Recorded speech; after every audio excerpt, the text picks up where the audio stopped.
और शायद यही वो आशावादिता है, शायद ये वही सकारात्मकता है जो हमें श्रेष्ठ बनाती है, विश्व गुरु बनने की और हमें प्रेरित करती है।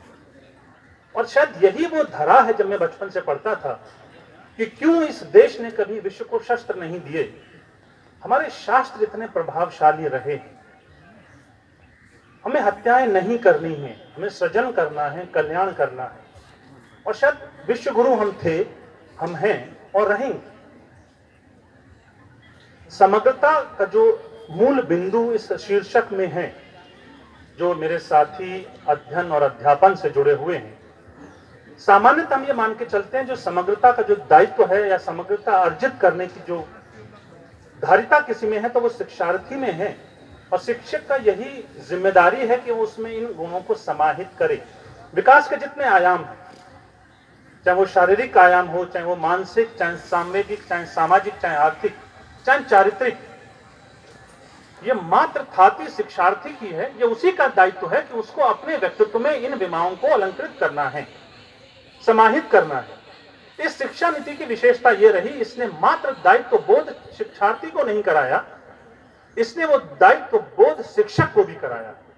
इसने एक और शिक्षा व्यवस्था को, शिक्षक को स्वायत्तता दी है, दूसरी ओर स्वतंत्रता दी है, उसके साथ साथ जिम्मेदारी भी दी है, अकाउंटेबिलिटी भी दी है।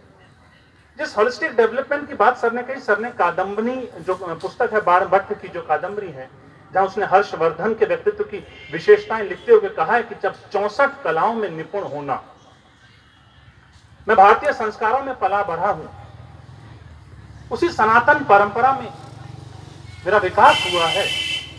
जब मैं मर्यादा पुरुषोत्तम श्री राम को पढ़ता हूं तो एक पूर्ण पुरुष के रूप में पढ़ता हूं, और मेरा साहित्य प्रमाण देता है कि मर्यादा पुरुषोत्तम राम 12 कलाओं में निपुण थे। और जब मैं विराट पुरुष, युग पुरुष योगीराज श्री कृष्ण को पढ़ता हूं, और धन्य है मैं उस धरा से आता हूं, वो ब्रज साहित्य कहता है कि श्री कृष्ण 16 कलाओं में निपुण थे। और यदि आप चंद्रमा की अवस्थाएं पढ़ें, वो 16 कलाएं व्यर्थ में नहीं थी, किसी कवि की कल्पना नहीं थी, किसी साहित्यकार के कलम से उपजा कोई साहित्य नहीं था। वो 16 कलाएं कुछ और नहीं है। यदि आप चंद्रमा के प्रकाश की अवस्थाओं को पढ़ें तो अमावस्या से लेकर पूर्णिमा तक जो अवस्थाएं बदलती हैं, अमावस्या कुछ नहीं है, अज्ञानता का प्रतीक है, और पूर्णमासी जो प्रकाश है वो ज्ञान का प्रतीक है। वो 16 कलाएं। और यदि मेरी बहनें बैठी हैं, यदि मैं श्रृंगार रस की बात करता हूं, श्रृंगार जब अपनी अति पे होता है, अपने चरम पे होता है, तो हम ये कहते हैं श्रृंगार 16वीं अवस्था में। 16 श्रृंगार। भारत उस सनातन परंपरा का बीज है, और शायद वही गुण हमसे अपेक्षा करती है। इस शिक्षा नीति को जब आप पढ़ते, एक अच्छा वर्ड देती है, मोर होलिस्टिक डेवलपमेंट। इट मीन, इसका भाव यह है कि यह शिक्षा नीति ये मान के नहीं चल रही है कि हमारी जो अब तक की शिक्षा व्यवस्था थी वो सर्वांगीण विकास के प्रति समर्पित थी कि नहीं थी। वो ये मानती है कि भारतीय जो सनातन परंपरा है, जो हमारी ज्ञान सामर्थ्य है हमारा, जो वो शुरू से ही सर्वांगीणता के विकास का समर्थन करता रहा है। अब हमको भविष्य की आशाओं के प्रति, भविष्य की संभावनाओं के प्रति अपने आप को अगेन पुनः परिमार्जित करना है, पुनः नियोजित करना है। और उसके लिए कोई विशिष्ट कला को अर्जन करने का समर्थन नहीं करता है। वो कहता है मानवीय गुण हमें खुद को विकसित करने होंगे। मैं यहां कोट करूंगा, छत्रपति शिवाजी को आप सभी ने सुना होगा। और शायद दुर्भाग्य है हम भारतवर्ष, जो भी भारतवासी हैं, कि हम पे आदर्श अब नए पैदा नहीं हो रहे हैं। मैं जब भी गुरु की महिमा का गुणगान करता हूं तो माफ कीजिएगा, मुझ पे वही 2 श्लोक हैं, गुरु गोविंद दोउख दे काके लागू पाए। ये मेरे लिए क्यों नहीं लिख पाता कोई छात्र आज? कोई और नाम नहीं है आदर्श। यदि मैं क्रांति की बात करता हूं तो माफ कीजिएगा, भगत सिंह के अलावा दूसरा उदाहरण हमें नहीं मिलता है। हम अब भी पुराने पन्नों को खंगालते हैं। ना हम आदर्श बन पा रहे हैं, ना बच्चे हमारा अनुकरण कर पा रहे हैं। इट मीन, वो शिक्षा व्यवस्था शायद ज्यादा दैवीय थी कि छात्र उसका अनुकरण कर रहे थे।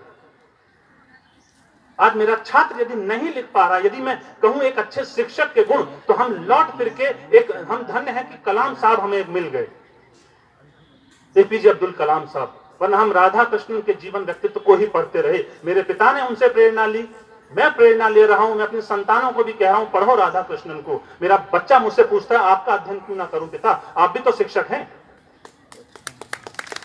आप अध्ययन का विषय क्यों नहीं बने मेरे लिए, आपका आचरण अनुकरणीय क्यों नहीं है मेरे लिए।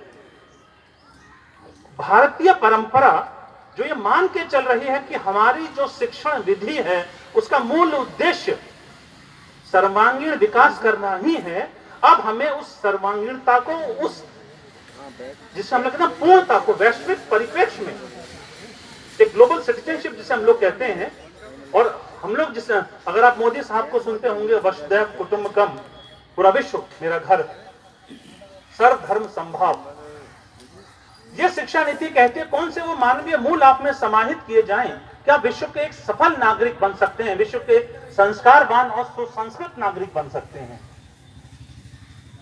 तो वो जो अर्थ आपको देते हैं वो कहते हैं आपका व्यवहार धार्मिक हो। अगर मैं कहूं धर्म शब्द का प्रयोग करूं तो सामान्य तो लोग कहेंगे साहब कि रूढ़िवादी हूं। माफ कीजिएगा, धर्म को लेकर भारतीय वैदिक परंपरा इतनी व्यापक है, इतनी वैज्ञानिक है, स्पष्ट कहती है धर्म कोई संप्रदाय नहीं है। धर्म आपके आचरण का समग्र है, आदर्श आचरण की अति धर्म है। मनुस्मृति आप पढ़ते हैं, स्पष्ट कहती है धृति क्षमा दमो अस्ते शौचम इंद्र निग्रह धीर विद्या सत्यम क्रोधम इदम धर्मम लक्षणम। यदि आप में धैर्य है तो आप धार्मिक हैं, क्षमा की प्रवृत्ति है आपकी तो आप धार्मिक हैं, आप अपनी इंद्रियों को नियंत्रित कर पाते हैं, संयमित कर पाते हैं, अनुशासित रख पाते हैं तो आप धार्मिक हैं। यदि आप आंतरिक और बाह्य शुचिता को बनाए रखते हैं, यदि आप बुद्धिमान हैं, बुद्धि अर्जित करते हैं, आप विद्यावान हैं, यदि आप में समस्त गुण हैं तो आप धार्मिक हैं। और ये शिक्षा नीति कहती है आपका आचरण ऐसा होना चाहिए। ये शिक्षा नीति कहती है कि आपको अहिंसक होना चाहिए। अहिंसक मतलब ये नहीं है कि मुझे कोई अगर मार रहा है तो मैं उसका प्रतिकार ना करूं। मेरा पौरुष मुझे अनुमति देता है, मेरा पुरुषार्थ मुझे परमिशन देता है कि अपने प्रति हुए अन्याय का मैं प्रतिकार करूं, पर अहिंसा मतलब मैं मन, वचन और कर्म से संयमित हूं।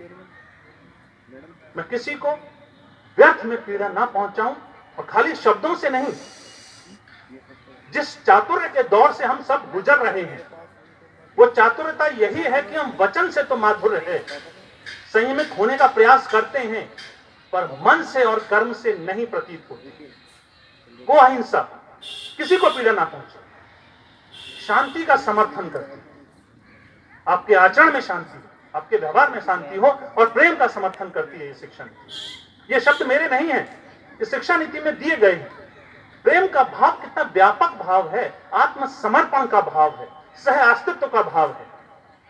और जब आपका व्यक्तित्व इन मूल्यों से, इन आदर्शों से प्रेरित होगा, आपके व्यक्तित्व की दिशा और दशा को प्रभावित ये मूल्य करेंगे, तो आपका जो आचरण होगा वो मानवीय आचरण होगा। और मानव की कोई भौगोलिक सीमाएं नहीं होती, वो मानव वैश्विक मानव होता है, वो सर्व स्वीकार होता है। वही लक्ष्य लेकर ये राष्ट्रीय शिक्षा नीति आपसे अपेक्षा करती है। हर शिक्षक इस बात का ध्यान रखे। मैं एक बात कह रहा था छत्रपति शिवाजी की, उसी को रिपीट करूंगा। छत्रपति शिवाजी जिसको हम जानते हैं एक योद्धा के रूप में, एक कुशल प्रशासक के रूप में, यह शिक्षक का रोग है। और मैं चाहता हूं हर शिक्षक ऐसा रोगी हो कि जब वो पढ़ाए तो वो आनंद ले, वो बाहर प्रभावों से मुक्त रहे।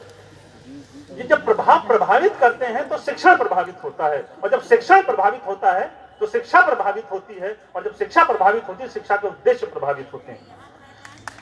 शिवाजी जब कहा करते थे, शिवाजी ने कहा कि विद्या अर्जन अनिवार्य होना चाहिए, क्योंकि जीवन के हर युद्ध को शक्ति से नहीं जीता जा सकता है, पर जीवन के हर युद्ध को युक्ति से जीता जा सकता है, जिस युक्ति को हम शिक्षा नीति के नाम से इस सामान्य जनमानस के समक्ष प्रस्तुत कर रहे हैं।